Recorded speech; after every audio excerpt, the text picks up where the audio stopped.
Tangis orang tua Vicky saat tahu alasan pilih jalan kaki 16 km ke sekolah meski diberi ongkos. Viral sosok Vicky, siswa SMA jalan kaki 16 km pulang pergi sekolah hingga pingsan.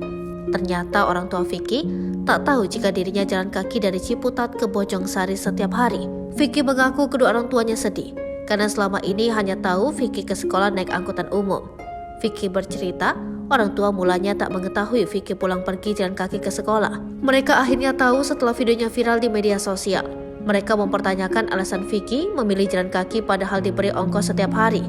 Vicky rupanya memiliki alasan mulia. Sadar ekonomi keluarganya sedang tidak baik, Vicky memilih uang yang diberikan orang tua untuk ongkos disimpan. Fakta lain terungkap, Vicky juga ternyata pernah tidak naik kelas. Hal itu diungkapkan Vicky ketika bercerita alasannya memilih sekolah di Bojongsari padahal rumahnya di Ciputat. Anak pertama dari 4 bersaudara itu bercerita sebelumnya ia sempat bersekolah yang jaraknya dekat dari rumah.